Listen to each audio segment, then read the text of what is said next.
breve, es un momento de agradecimientos nada más. Pero antes de entrar con los agradecimientos, les aclaro que todo lo que dijo el maestro Vigo no van a encontrar en el libro.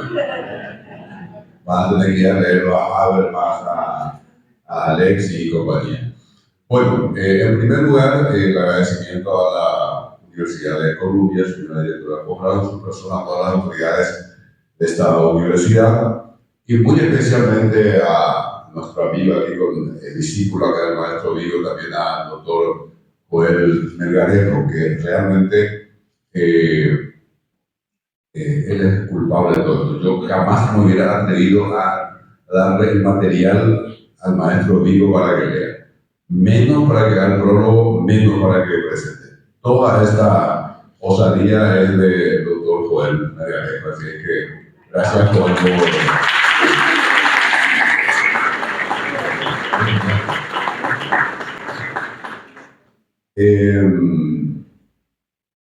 en segundo lugar, le agradezco a sus excelencias, al doctor Alberto Martínez Simón, al doctor Eugenio Jiménez, al doctor Manuel Ramírez Candia, al doctor Gustavo Santander Danz, excelentísimos ministros de la actual Corte Suprema de Justicia, que es un momento muy especial de la Corte de Paraguay.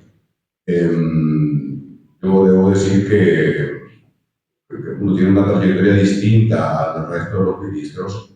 Uno se ha acercado hasta con temor a este órgano tan importante, pero les debo confesar que, bueno, ahora no se siente bien, un proceso de aprendizaje permanente con los ministros. La historia se encargará de juzgar la labor de esta Corte, que tiene, repito, está en un momento muy especial.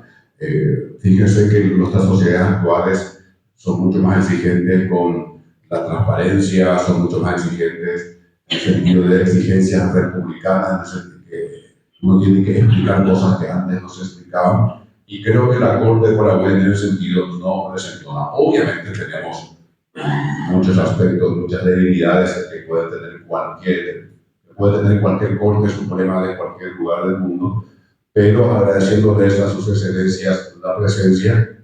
En segundo lugar, también le agradezco a ellos por brindarle a este que no tiene como carrera en la magistratura el espacio adecuado para poder trabajar con ellos en esta instancia tan importante que es la Corte Suprema de Justicia. Gracias a sus excelencias por la presencia. Ya les dije tanto a Alberto como a Eugenio, ellos escriben obras voluminosas. Yo no escribo obras voluminosas.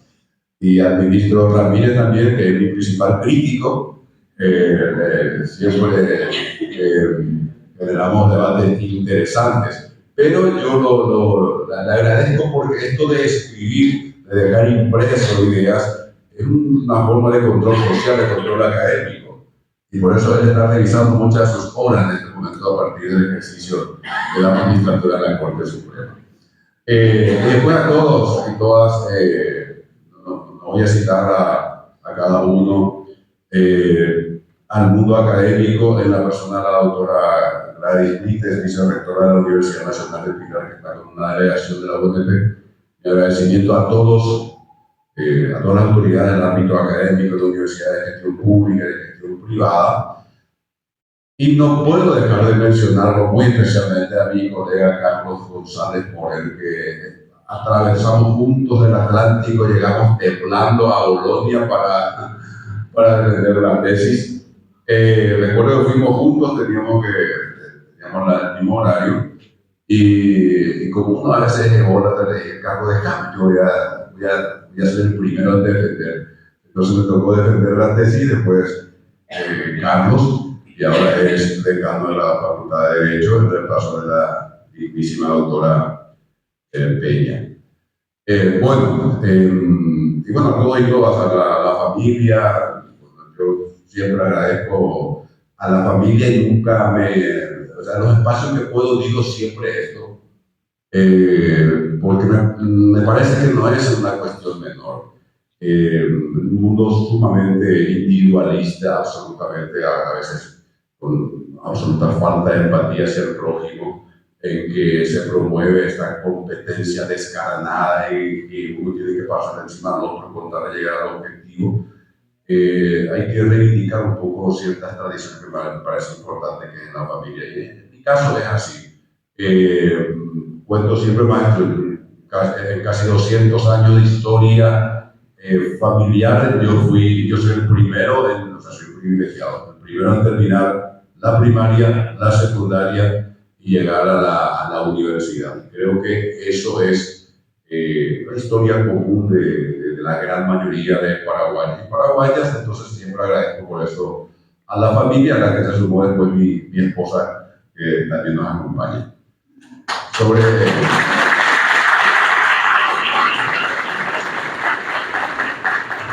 Sobre la obra que, hola, mucho agradecimiento también a los muchachos y a las chicas del despacho de la corte que estuvieron trabajando en la organización con las autoridades de Colombia, con todo el equipo.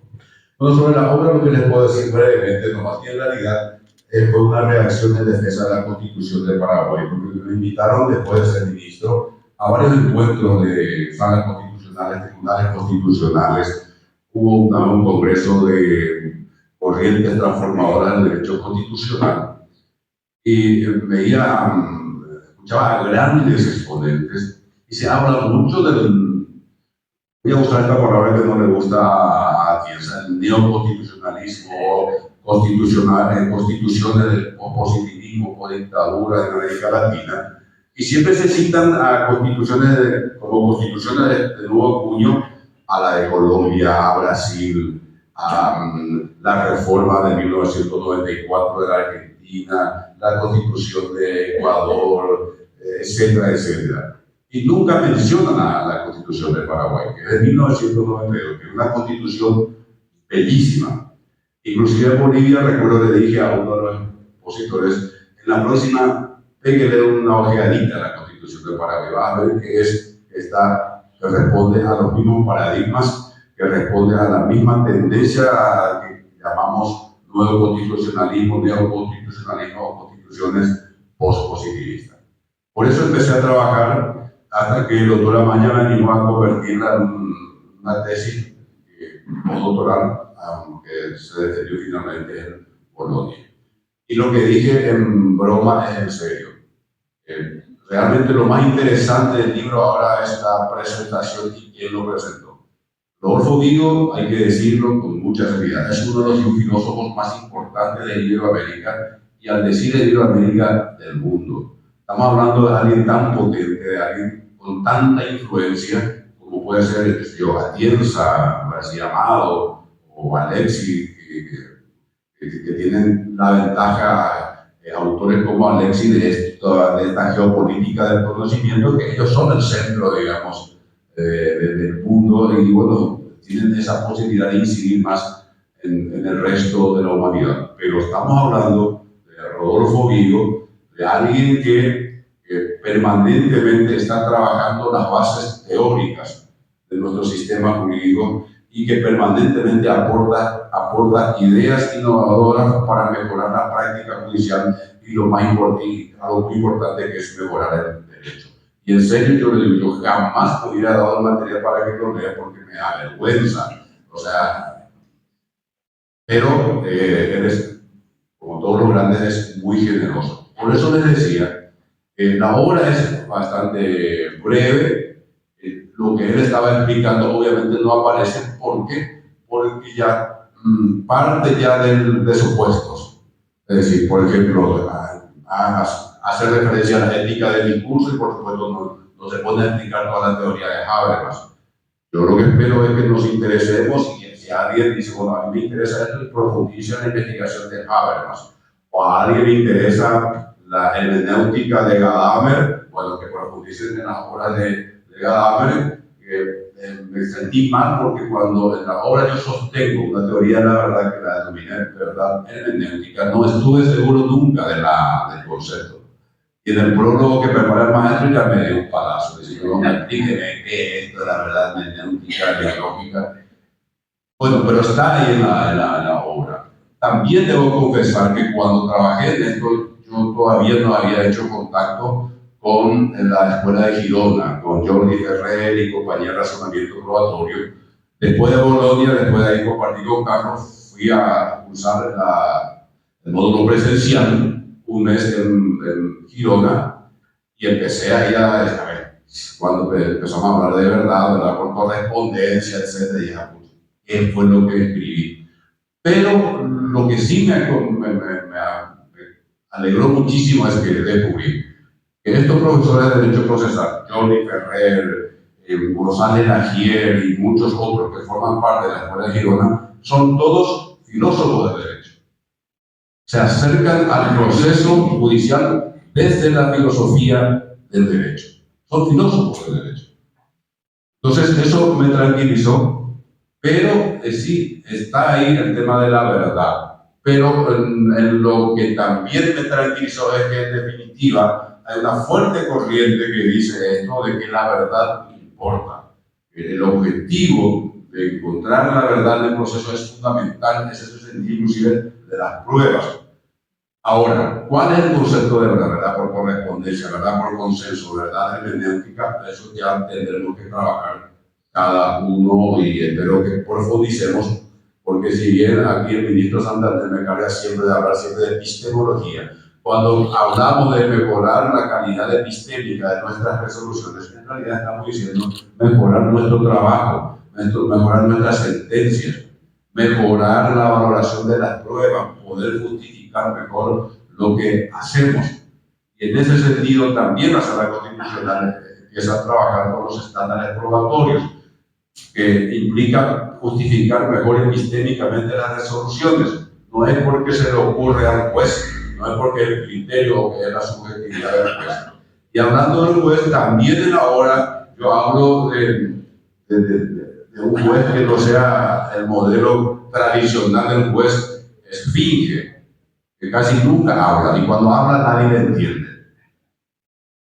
Y utilizo esa categoría de Heidegger del Dasein, del juez, del ser en el mundo. ¿Qué significa esto en la práctica? Un juez es un ser humano común y corriente, que tiene sus prejuicios, tiene sus preconceptos, tiene sus debilidades, tiene sus miedos, tiene su trayectoria, su biografía que incide en él. Entonces, ese modelo de supuestamente un juez imparcial, absolutamente no contaminado, es una ficción que hay que ir superando. Y entonces ahí es la discusión con Alvarado Belloso, que dice, no, el juez no debe de ninguna manera hacer nada, tiene que estar ahí. Rocco Pau, que dice que teoría del proceso es una competencia, una especie de competencia deportiva, que el juez es el árbitro. Pues la obra dice, no, no es así, no se puede comparar con una competencia deportiva. Y esto sí es fuerte. No duda la obra en decir, si en un momento dado el juez percibe que su resolución va a generar una grave afectación de la dignidad humana.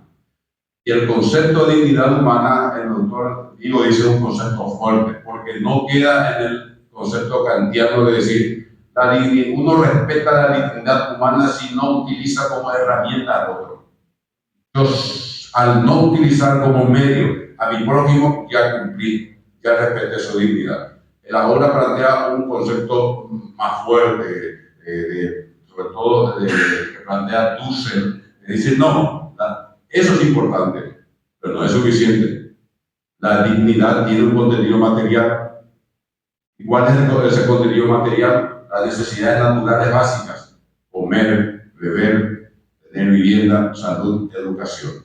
Yo tengo que, si tengo una responsabilidad pública, tengo que garantizar ese respeto a esa dignidad, en este caso desde una perspectiva material. Bueno, un juez también tiene que preocuparse de sus resoluciones. No puede desentenderse del resultado de sus sentencias. Si se da cuenta que va a afectar gravemente la dignidad humana, que va a afectar, por ejemplo, gravemente los derechos de un menor, de una persona de tercera edad, y puede evitar esa situación aproximándose mejor a la verdad, pero para aproximarse mejor a la verdad no cuenta con los elementos probatorios, y si tiene que ordenar prueba de oficio, debe ordenar prueba de oficio, ni que decir medida de mejor proveer.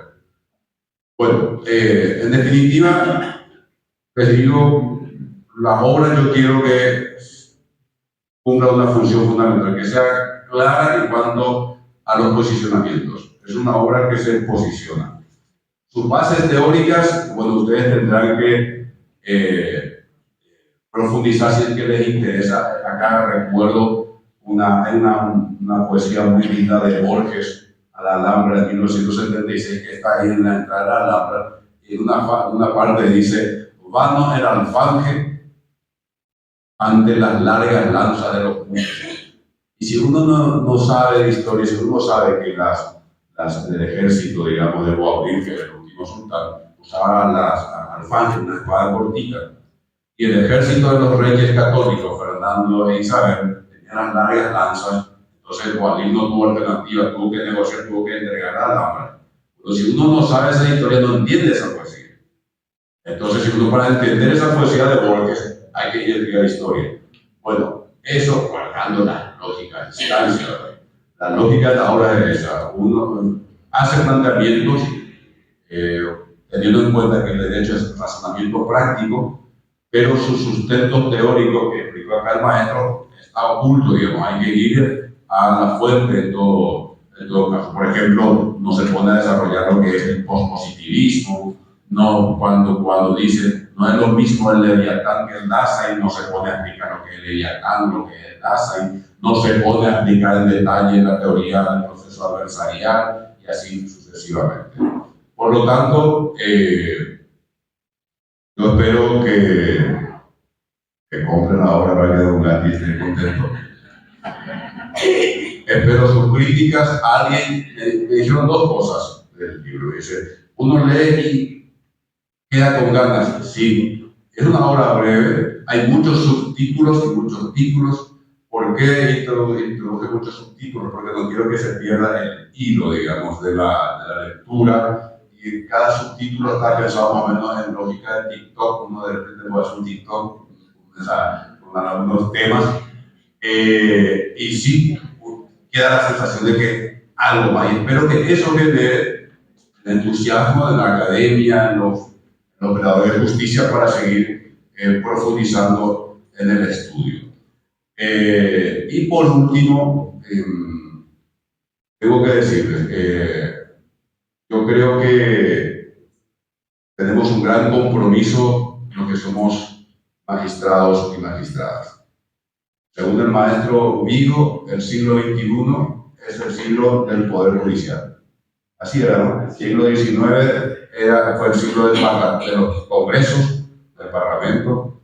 El siglo XX fue el siglo de los poderes ejecutivos, y aparecieron algunos poderes ejecutivos sumamente complicados: Stalin, Hitler, Mussolini y las dictaduras en América Latina. Bueno, él dice que el siglo XXI es el siglo de los poderes judiciales. Menuda responsabilidad tenemos quienes trabajamos en la magistratura. Esto de tener que tomar decisiones que tienen fuerza de verdad. Y tienen fuerza, no solo tienen fuerza de verdad epistémica, sino coercitiva. Nosotros podemos ordenar que se cumpla esa verdad por la fuerza. Fíjese la influencia que tenemos en la vida de los ciudadanos y las ciudadanas. Y tenemos esta gran responsabilidad de que nuestros poderes judiciales sean verdaderamente democráticos, respetuosos de la dignidad humana. Que no aparezca ningún Hitler, ningún Mussolini, ningún Stalin en los poderes judiciales, por lo menos de América Latina y el Caribe, porque las democracias, doctor Russell, las democracias están en crisis. No la tenemos ganada para siempre. Entonces, fíjense la gran tarea que tenemos, mi querido Denis, gracias por la paciencia también, desde el Poder Judicial, de los poderes judiciales, custodiar una constitución que se define como democrática, como es la Constitución de la República del Paraguay. Y espero que esta breve obra, este breve trabajo, sea un pequeño instrumento para seguir fortaleciendo a los poderes judiciales democráticos de América Latina y muy especialmente de la República del Paraguay. Muchas gracias a todos.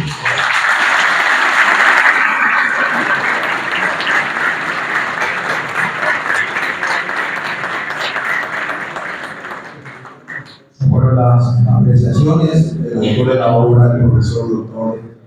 Víctor Ríos Ojeda.